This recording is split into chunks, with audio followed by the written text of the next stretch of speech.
Okay, I'm sure Coach will be joining us here shortly. Appreciate everyone's patience. You know, and the just to kind of recap the topics for tonight. Tonight the whole session is going to be around the current status of recruiting, and I think Coach Pietramala has some really great insights as to obviously what the college coaches are doing now, and obviously how we can best position ourselves for the future. One thing I know is every storm runs out of rain, and this will come to an end. And we just need to be ready for when it does. And I think tonight's workshop's really going to help us on that. And just a quick before Coach gets on here, I just want to acknowledge obviously what's going on in our country right now, and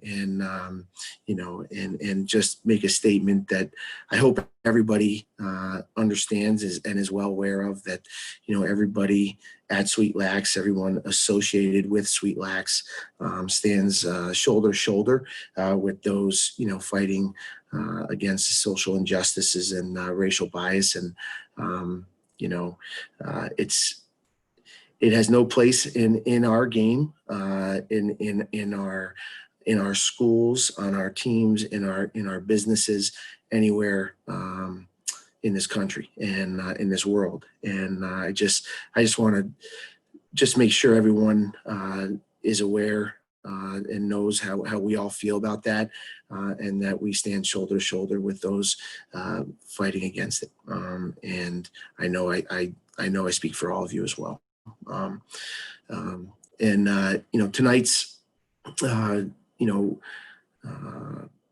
topic in terms of recruiting, just looking at the attendee list, obviously it's weighs heavily on all of your minds. It's something that to be honest with you, I try to educate myself every day on, in hopes to, help our team, our guys here at Salisbury, in the recruiting process. Coach is going to talk through some things tonight, hopefully as soon as he joins us, and then if okay, let me. I just got a message from Coach. Let me work on this, and I'll get right back to you guys.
All right, Coach.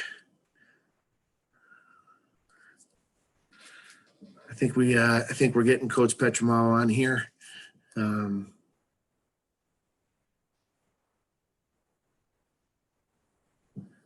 Just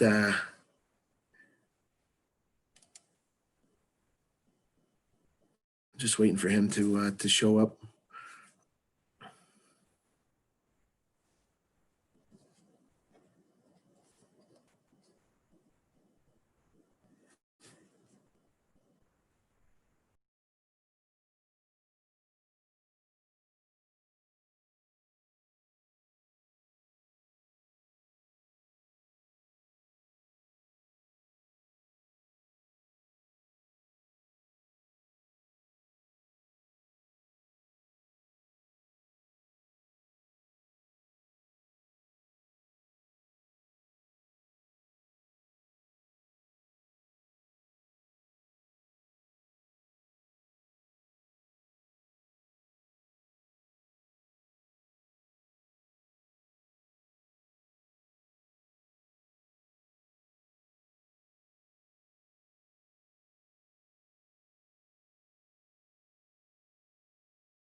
All right, I apologize. Just experiencing a little bit of technical difficulties. Coach is working on it right now, and we're making progress. I just looks like we got him coming right now. So we got you, Coach. Can you see me? Oh, I can see you. I can see all of you. I like the. I'm so sorry. I'm having computer problems, so I'm on the phone now. Oh, okay. Well, listen, we're thrilled, and I'm gonna just shorten. I had about a 45-minute intro for you. I'm gonna shorten it a little bit because they're not here to hear. They want to hear from you and not me. But I can't thank you enough on behalf of Sweet Lax Lacrosse, and this is truly a treat and an honor for me to have you here with us tonight. For our attendees, the name Coach Pietramala says it all. Unmatched as a coach and as a player, but in my 20 years relationship with Coach, I can add to that, and I think it's probably the most important thing, which is there is not a better man in the world. And so, Coach, thank you for your time tonight and sharing your insights and wisdom on the current kind of crisis COVID situation that we are in right now. And I know that you and I had a chance to talk earlier, and you had some really, I thought, incredible thoughts to begin this session. So, I thought maybe we just go ahead and jump right in, and then we could get to questions later on. But for us to hear from you and your expertise and kind of your knowledge of the recruiting and what's happening in the kind of college world right now would be great. Sure. Well, first of all, my apologies for the technical difficulties. I never claimed to be the most technologically sound fella in the world, so my apologies to all the young men in the families. Actually, I may have you up on my computer now. If you give me one second. You got me? Yeah, I see it's it looks like it's going to connect there. Okay. Let me just. It says the host is not allowing me. Oh, that's. Oh, maybe, you have to unmute me. Maybe because. I got it. You got is that better? Yeah, but with both of them on, we get some back feed. All right, let me turn the phone off. Is that? Hang on. I can hear you. Just need you. If you're still on your phone. Yeah, I'm going to turn that off right now. Okay. And then turn your camera on the computer. All right. Well, let's see if I got this now. All right, I'm going to just stay with the phone. And we're gonna make this easier. So you still happy with the phone? I do. The phone, yep, and it's just some back feed. Oh, there we go.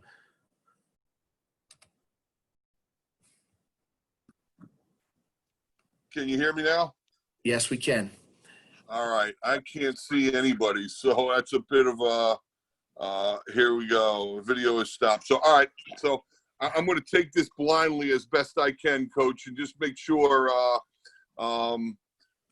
you know, that I'm in sight and everybody can We got see you. and hear me, okay? Yep, we got you now live. Yep.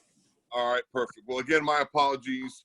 I hope this finds everybody, their families, and all the young men on this Zoom event safe, healthy, you know, and hanging in there. I know this is a challenging time for all of you.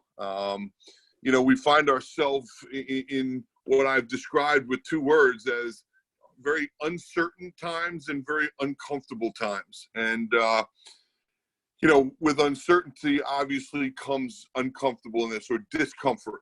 And, you know, when Coach Kev Martin asked me to speak to you tonight about recruiting, you know, I tried to give it quite a bit of thought and figure out how best to approach this. You know, and the way I'm going to go at this is exactly how I've gone at with my two sons.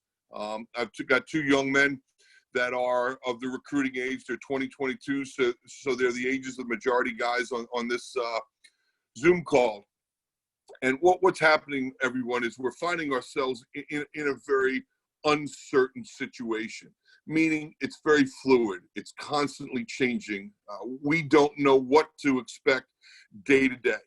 And, you know, with you guys all being of the age that is prime recruiting time, I'm going to gather that there's a large sense of discomfort, a large sense for, you know, oh my gosh, what are we going to do? How are we going to handle this? How is this going to impact me or my recruitment?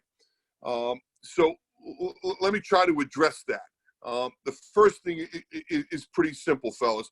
I'm going to offer you two words: patience and preparation.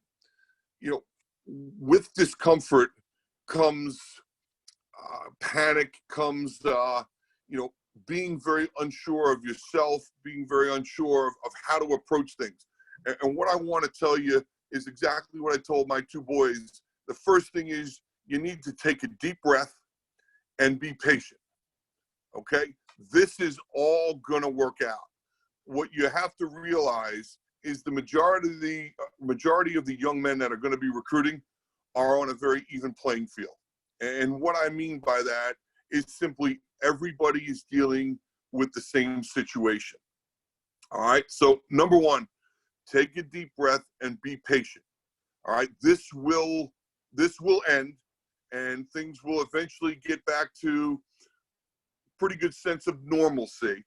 And I don't believe in my heart of hearts that this pandemic is going to dramatically affect the outcome of recruiting. Now, I know that's easy for me to say, and you're probably sitting there saying, well, how can that be? We may not, you know, tournaments are being canceled. Coaches may not be able to see me play at all this summer. And what I'm going to tell you guys is really simple. Be patient. The coaches are going to have ample opportunity to see everyone play. Now, whether that's actually live or, you know, via video, they are going to have an opportunity to see everyone play. The club coaches are going to adjust. They're going to provide the vehicle for these college coaches to see you play. Again, whether that's via video or live, they are going to provide that opportunity. And make no mistake, the coaches have a strong appetite to see you play. So the first thing is be patient. The second thing is to prepare. And I think this is your greater challenge. Being patient, it will come. Just understand this. There's going to be an end of this at some point. We are going to come out on the other side of this. Now, the greater challenge for all you young men and for your parents to understand is for you to be prepared.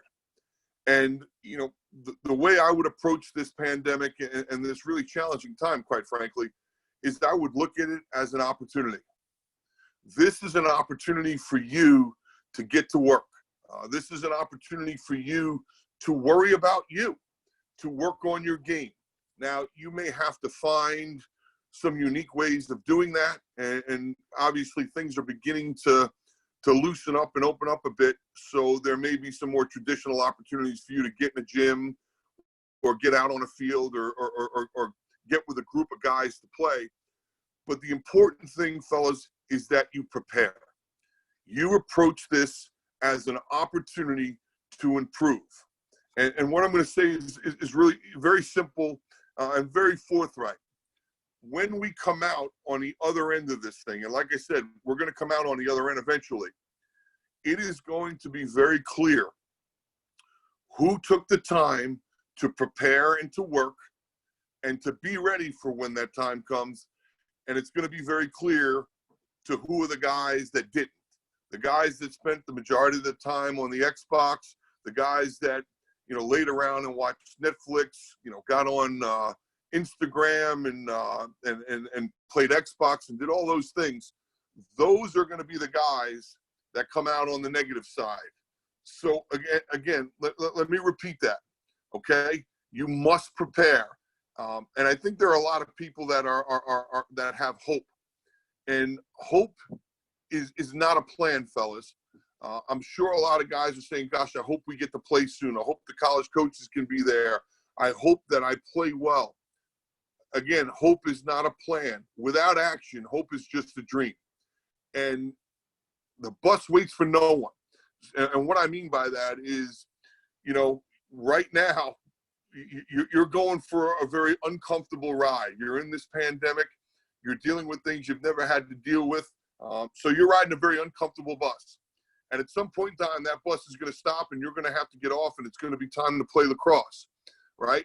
Well, you got to make sure you're on that bus. And when you get off, you are prepared. It is going to be abundantly clear to college coaches in regards to who worked and who didn't. So what I mean is very simple. How hard is it to go out, find a wall, and get on the wall 3, 4, 5 times a week? Again, you pick the number of times, work on your right, work on your left, work on left, right, right, left, behind the back. Work on things that you're not very good at. Pick up 50 ground balls a day. Take 50 shots a day. In regards to conditioning, everybody can get out, get on a bike, go out, get on a treadmill, or go out for a run and run a couple miles. These are things that are going to be paramount when lacrosse starts. And here's why I'm saying this. Whether coaches are evaluating you via film or they're evaluating you in person, when you get out there, the guys that have lifted, the guys that have conditioned, the guys that have had their stick in their hands, and the guys that have prepared are going to hit the ground running, and they are going to quickly, and I mean quickly, separate themselves from their peers. On the other side of that coin is the young men that don't look at this as an opportunity and don't take advantage of this time to improve their game and to prepare for playing. It is going to be painfully obvious that those guys are either out of shape, those guys didn't have their sticks in their hands, they didn't work on their shooting, they didn't work on developing their games. And as a former college coach and a guy that plans to be back in the game, that would be very telling to me when I sat down to watch a group of guys play, and there's a small group that is playing at a very high level, and they're not playing at a high level because they're more talented. They're playing at a high level because they're in better shape and they've prepared. That tells me something very important as a recruiter. So if I can offer you a couple of words of advice is, one, be patient. Understand that this is going to come to an end. And aside from basically the 5 to 8% that are those most talented guys that college coaches probably have a good sense for how they feel about them, the other 92% or 95% are going to be on an even playing field. And you are going to determine by what you do now how even that playing field is when you come out on the other side of this. So I hope all of that makes clear sense to you. Again, I'm a member of the board of directors for the IMLCA Coaches Association, and we've had an opportunity to talk about what recruiting might look like. So currently, there are no college coaches that will be out evaluating at the bare minimum until July 31st. There's a good chance, guys, that the NCAA may decide to extend that through all of August. So now what you're looking at is being evaluated at these tournaments, not with coaches there, but off of film. Okay, so that does not change the evaluation. How hard you play, how well you play, how many ground balls you pick up, how many goals you score, how selflessly you play, are all going to be qualities that coaches are going to be able to evaluate. So you need to understand that that could happen.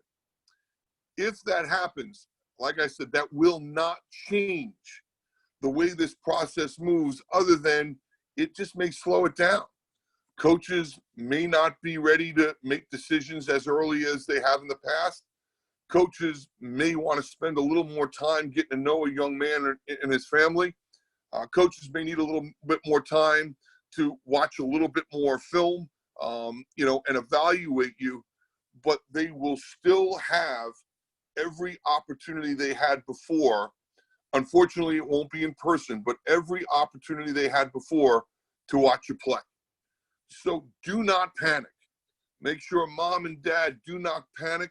As long as you're attending some events and those events are being videotaped, then you'll have an evaluation.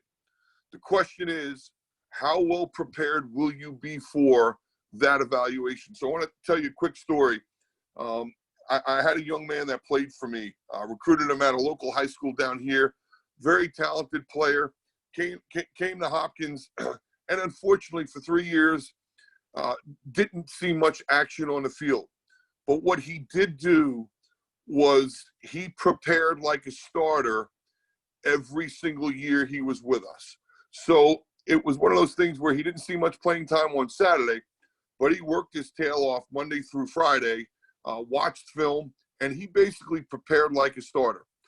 Well, in his senior year, he was working hard and playing pretty well, and we provided him with an opportunity. Had that young man not worked and practiced and prepared like a starter, he would not have succeeded on the field. So we found ourselves in a game, a man down clear, our goalie throws a horrible pass to him, and he makes an unbelievable play at the midfield line, which then leads to a goal that we get to win a game. Again, my point is really simple. He prepared for that opportunity. For 3 years, he never received that opportunity, and in his senior year, he did. And his preparation from start till then had him ready to basically capitalize on that opportunity. That is what I'm sharing with you, is that you need to be prepared so that when the opportunity comes, you're ready to pounce on that moment. I hope that makes sense. Coach Wynne, everybody following me so far? Coach, I think it's two excellent points, and so we're doing great. Okay. So here's the next point. So I'm telling you, I don't think recruiting is going to be disrupted that much. And I really don't. Quite frankly, I think these coaches are going to be well prepared. You have to trust fellas and your families. You have to trust that they're going to do their job. They're going to watch all these films that these club coaches are sending them, and you guys play for a terrific club that will make sure that these coaches have an opportunity to evaluate you. You have to trust that the coaches will do their job. So I don't think your recruitment will be disrupted more than the timetable may be pushed back a little bit. When you can visit campus might be pushed back a little bit. Something that's really important that you understand is, I'm sure you're all hearing that, you know, Charleston, South Carolina, and Georgia, and Florida, and Delaware, they're starting to open up, and they're going to allow tournaments to be hosted.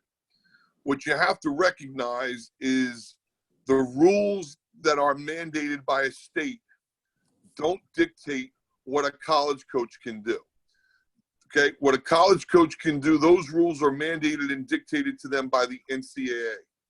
So what you need to be aware of is the NCAA may reevaluate this thing toward the end of July and say, you know what, we don't feel comfortable with college coaches leaving their campus, going off to different areas, then returning back to campus after the evaluations. They may be concerned about the spread of this COVID-19. So you need to be prepared for no coaches on the sideline this summer. I'm not saying it's going to happen. What I'm saying is it could happen. The place or the area, fellas, I think that is going to disrupt recruiting the most isn't this COVID-19, you know, and the lack of coaches being at tournaments. I actually think the thing that's going to have the greatest impact on recruiting is the NCAA affording student athletes to have an extra year. So what you're all probably seeing and hearing right now through social media outlets is a lot of college guys are either entering the transfer portal and transferring to a different school for a fifth year, or members of specific teams are choosing to take that extra year, that graduate year, at their current school. So what it's created is, number one, it's created larger rosters. And number two, it's created a trickle-down effect, which next year, which are this year's juniors, those young men will have to make a decision if they're going to return for a fifth year. And then the sophomores are going to have that opportunity. So everybody from a senior this past year to a freshman this past year will have the opportunity to return and get an extra year of eligibility. So what we're seeing is most schools are keeping or having returned 2 or 3 of their current rostered players. And you're seeing some schools add players from other rosters or other schools. So you're seeing the numbers on rosters being basically supersized. It's like going to McDonald's and asking for your meal to be supersized. These rosters now are starting to grow. And what's going to happen, I believe, is schools, because the extra roster spots are going to cost money, are going to start to limit how many young recruits a coaching staff can bring in. So if you look at it in terms of your year, your juniors, okay, the junior class in college right now, several of those guys may decide to return for a fifth year or a graduate school year. That decision probably has to be made earlier than later, because their decision impacts the recruitment of your class. So if 2 or 3 players from school A decide to return for a fifth year, that means school A will recruit 2 or 3 less players out of high school. So I think what you're going to see is smaller recruiting classes. I think you're going to see the talent be spread out a little bit more. And I think that's going to go on, obviously, for the next 3 or 4 years. And it is going to impact how large or how small a class different schools will take. And I think that it creates a trickle-down effect, because it will afford some of those mid-majors to attract some better players that may not have a roster spot available to them at the highest level. So again, to recap, in my heart of hearts, I do not believe the recruiting by video or coaches not being able to view your player, evaluate your play live, is going to be detrimental to the recruiting process. They will be able to evaluate you. Be patient and trust that the coaches will do their job. Trust me when I tell you, they're as anxious to evaluate you are as you are to get out there, play, and be evaluated. So they will do their job. I actually saw High Point came out with something on their social media today. I thought it was interesting and kind of funny, but they put on a little skit that had them taking their chairs, going into their film room and sitting down and watching film. That's what recruiting could look like for all these guys. So trust that they'll do their job and they'll have a chance to evaluate you. You cannot control what happens with the graduate students for the 5th year. So my next piece of advice is simple. Control what you can control, guys. And what you do control is your attitude, be patient, and your preparation. Remember, I said hope is not a plan. You can hope that you play well. You can hope that a coach is impressed with you. But the guy that doesn't hope, that actually puts that hope into action and creates a plan and figures out, you know what, on Monday, Wednesday, and Friday, I'm going to shoot. On Tuesday and Thursdays, I'm going to work on, just my stick skills. And 3 of those 7 days of the week, I'm going to lift. Those guys, when this thing comes to an end, and again, it will, are going to be very well prepared and hit the ground running compared to those that don't. So my greatest recommendation to you fellas is during these uncomfortable times, exude patience. Take a deep breath and understand your opportunity will come. And then make the most of this time to prepare and capitalize on that opportunity and hit the ground running when you come out of this pandemic. Coach, I hope that covers a good portion of what the situation is and kind of how I see it unfolding. I'm certainly happy to answer any questions if you'd like. Thanks, Coach. I really appreciate your insight to the 5th year. It's obviously that creates a bottleneck, not only for even some of our 2020s that are graduating and heading out, but the 21s, 22s, and 23s. Correct. It will. I thought your analogy in a sense of each class, the freshman college class will have an effect on our freshman high school, as they move up together through this process. So I thought that was really helpful. Thank you. Yeah, they absolutely will, and what everybody needs to remember is we're in a time where, fiscally, colleges and universities are going to be concerned with finances. So what you may see is an increase in roster size right now, but there's going to be concern from the department levels, the athletic department levels, as to can we afford, to fly 60 guys across the country?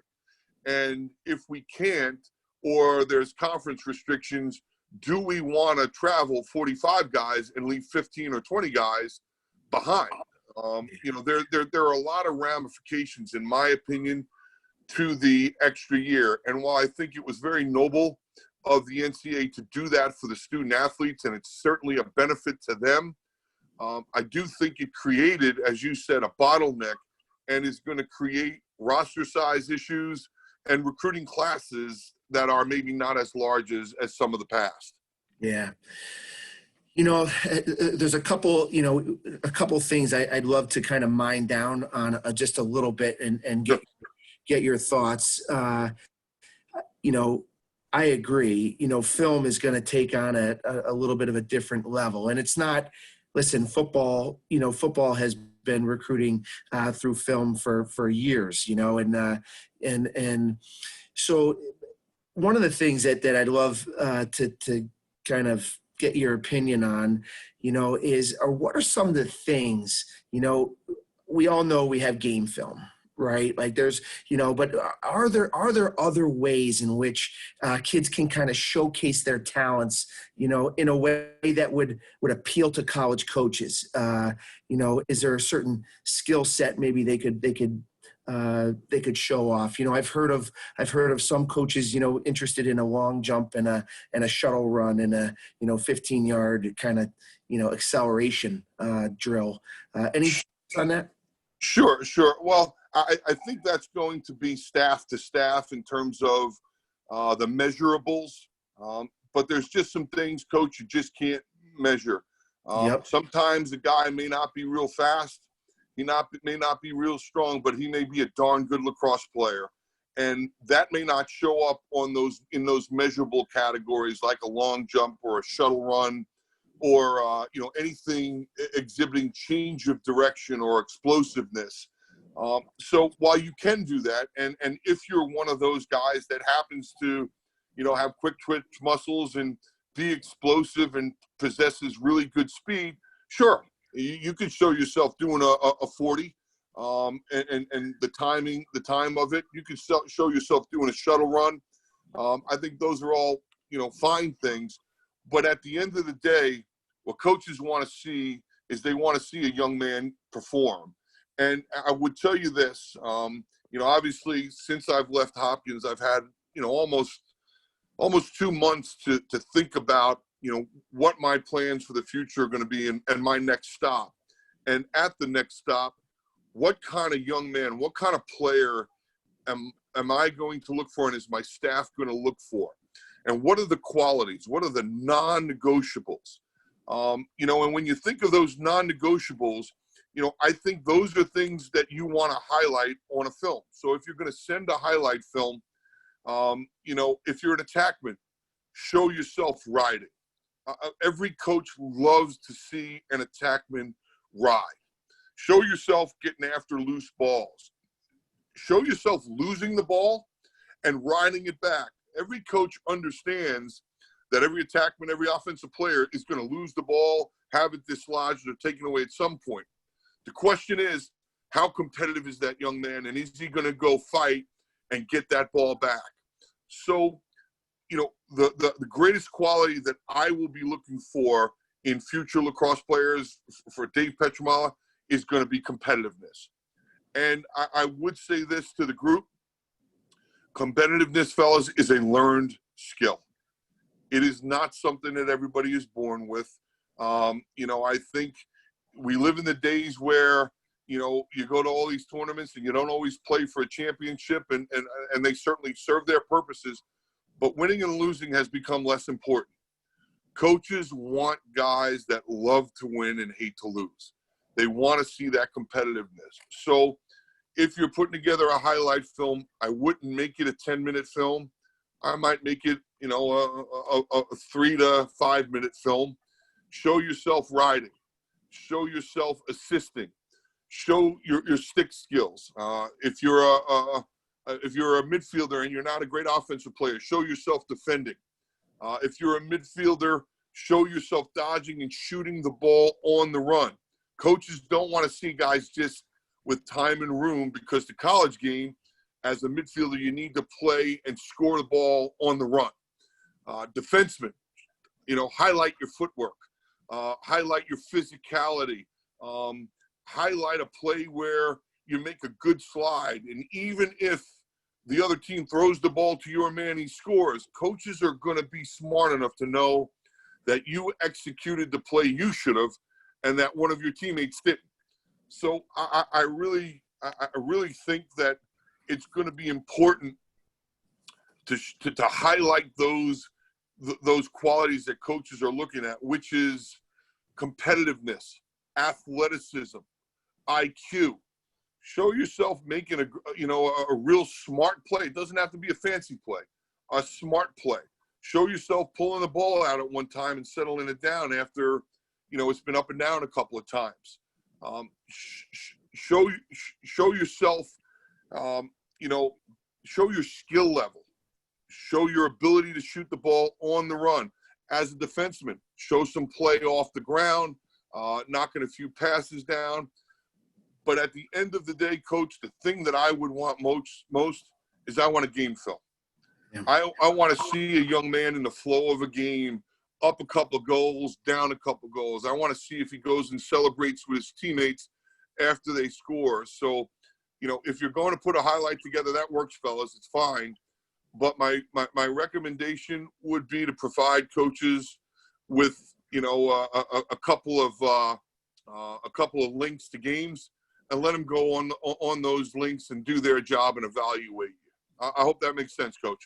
It does, and it led into a question we had from one of our attendees, and it was, what's the best way to provide a full length game? And the good news is with Huddle and things like that, you can do just that and provide a link or two. Sure. I also think you're going to see the clubs and the tournaments really catering and trying to provide the best experience they can to these young men, which is in this day and age is filming everything. Yes.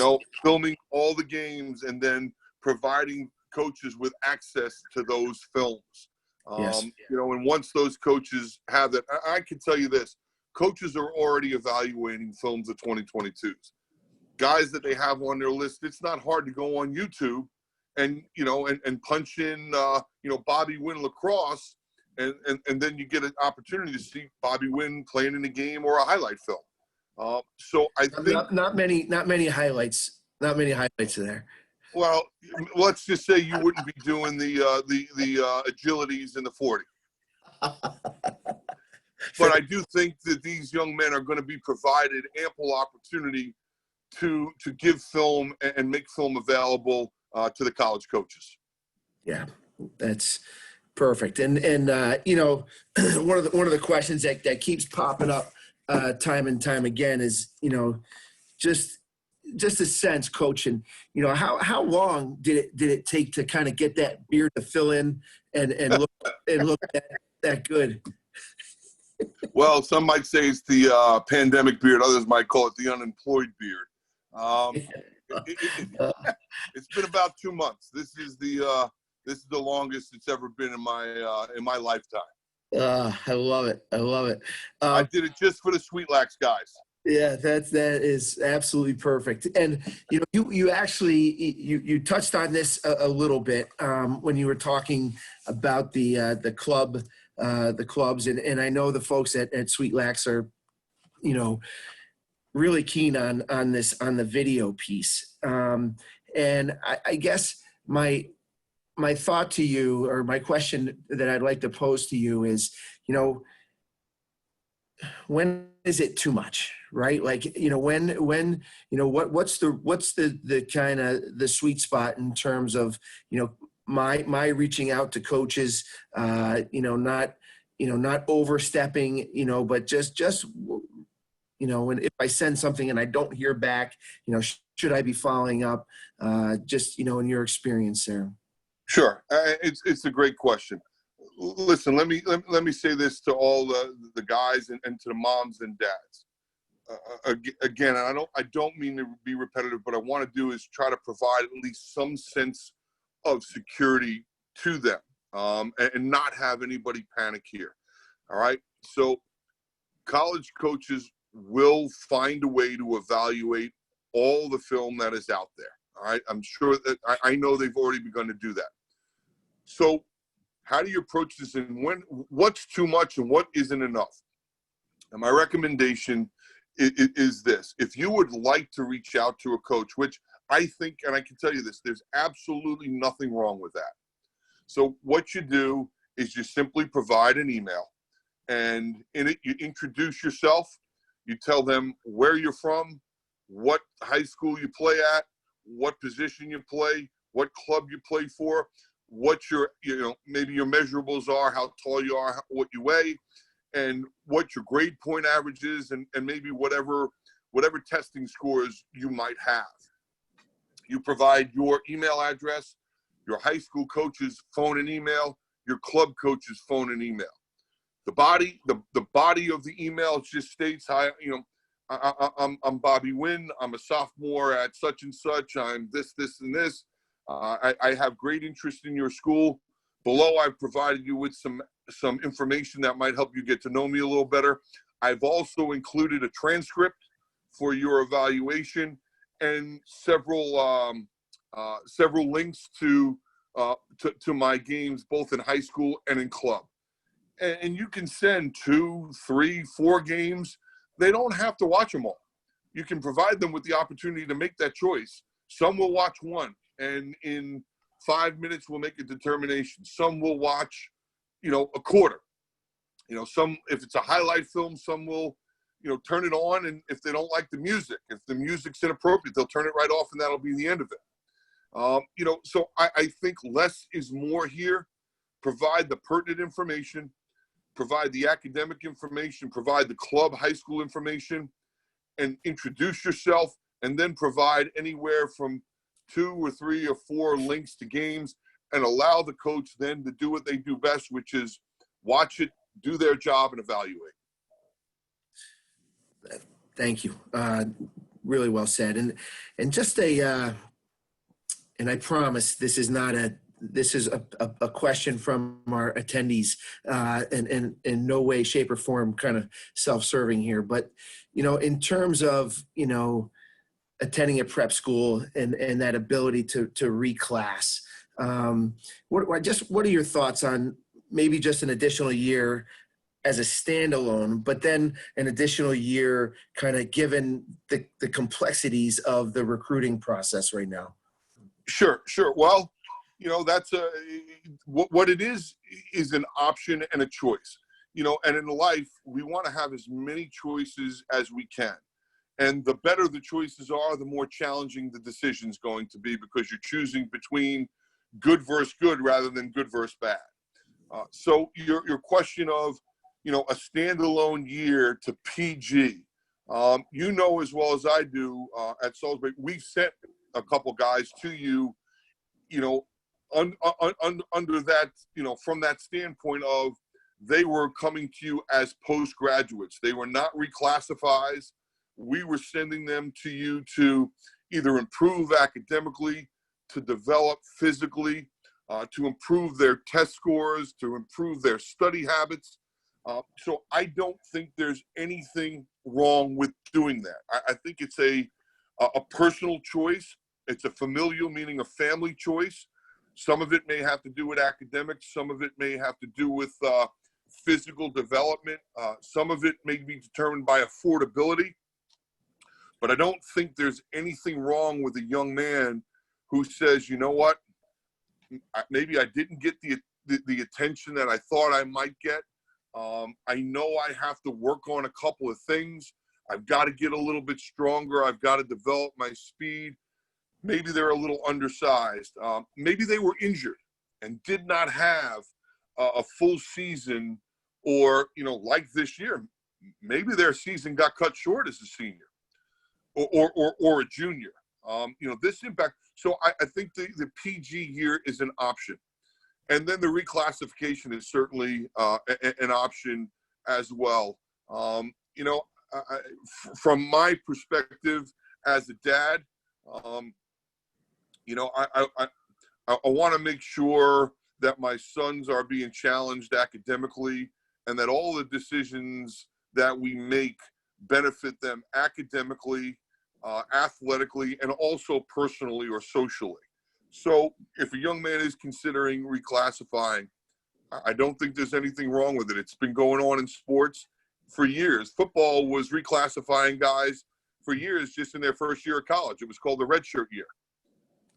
Now you're seeing them, they're sending them to either a junior college, or they're sending them to an IMG academy and doing an extra year so they can develop and be better prepared.